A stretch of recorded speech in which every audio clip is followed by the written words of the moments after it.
This simple table will show you how the English tense system really works.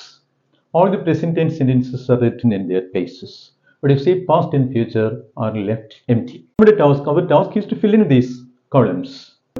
ആദ്യം ഇത് വായിക്കുക, ഇതെന്താണെന്ന് മനസ്സിലാക്കുക, എന്നിട്ട് ഇതിനെ ട്രാൻസ്ഫോം ചെയ്യുക പാസ്റ്റിലേക്കും ഫ്യൂച്ചറിലേക്കും. ഇതാണ് നമ്മൾ ചെയ്യാൻ പോകുന്നത്. We stand in the present, look back to the past and look forward to the future. നോക്കൂ, ഈ പാസ്റ്റും ഫ്യൂച്ചറും പ്രസന്റിന്റെ പാസ്റ്റ് ആൻഡ് ഫ്യൂച്ചർ ഇക്വലൻസ് മാത്രമാണ്. ഒരു ഇക്വലന്റ് തിയറി എന്ന് വേണമെങ്കിൽ ഇതിനെ വിശേഷിപ്പിക്കാം. നോക്കാം. He does it every day. Does simple present tense വെർബാണ്.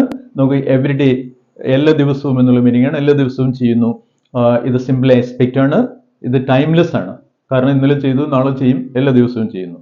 ഇതിന് നമ്മൾ പാസ്റ്റിലേക്ക് ഒതുക്കിയാൽ ടൈം എസ്റ്റർഡേ ആകുന്നു, അല്ലെ? ഈ ഡസ് ഡിഡ് ആയി മാറുന്നു. He did it yesterday. ഇത് ഫ്യൂച്ചറിലേക്ക് മാറിയാൽ ടുമോറോ. നമുക്ക് ഇതിന്റെ മുന്നിൽ വിൽ വരുന്നു, ഡസിന് ടെൻസ് പോകുന്നു, he will do it tomorrow. ഇനി ഇത് മൂന്നും present first, past second, future third ഓർഡറിൽ വായിക്കുക.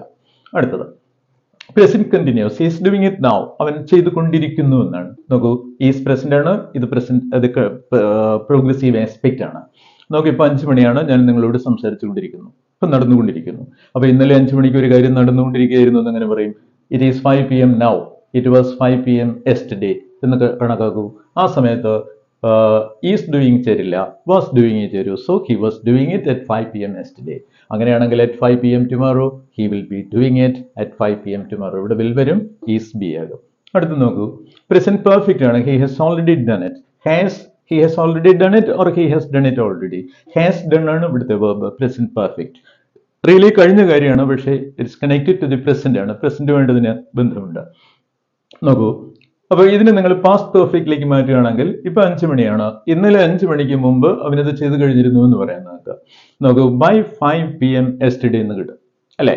അപ്പോ ഹാസ് ഡൺ, ഹാഡ് ഡൺ ആകും. He had done it by 5 PM yesterday. അങ്ങനെയാണെങ്കിൽ ഫ്യൂച്ചർ പെർഫെക്റ്റിലേക്ക് നിങ്ങൾ എങ്ങനെ പോകും? By 5 PM tomorrow. അത്രേ ഉള്ളൂ. അപ്പൊ ഇവിടെ വില്ല് വരും, ഹാസ് ഹാവ് ആകും. He will have done it by 5 PM tomorrow. അടുത്ത present perfect continuous. He has been doing it for an hour. ഒരു മണിക്കൂറായി ചെയ്തുകൊണ്ടിരിക്കുന്നു. പ്രസന്റ് പെർഫെക്റ്റിന്റെ കാര്യത്തിൽ എന്നതുപോലെ അതിന് പ്രസന്റുമായി അത് കണക്റ്റഡ് ആണ്. നോക്കൂ, has been doing, present perfect continuous. 1 മണിക്കൂറായി ആണ് ചെയ്തുകൊണ്ടിരിക്കുന്നത്. ഇന്നലെ ഈ സമയത്തിന് മുമ്പ് 1 മണിക്കൂറായി അവൻ ചെയ്തുകൊണ്ടിരിക്കുന്നു എന്ന് പറയുമ്പോൾ അത് പാസ്റ്റ് പെർഫെക്റ്റ് കണ്ടിന്യൂസ് ആകും. For an hour by this time yesterday, has had ആകും. അത്രേ ഉള്ളൂ. He had been doing it for an hour by this time yesterday. അങ്ങനെയാണെങ്കിൽ ഫ്യൂച്ചർ പെർഫെക്റ്റ് കണ്ടിന്യൂസ് എന്തായിരിക്കും? For an hour by this time tomorrow ആയിരിക്കും, അല്ലെ? ഇവിടെ will വരും എന്നുള്ള വ്യത്യാസം മാത്രമേ ഉള്ളൂ. So he will have been doing it for an hour by this time tomorrow. So repeat these sentences meaningfully.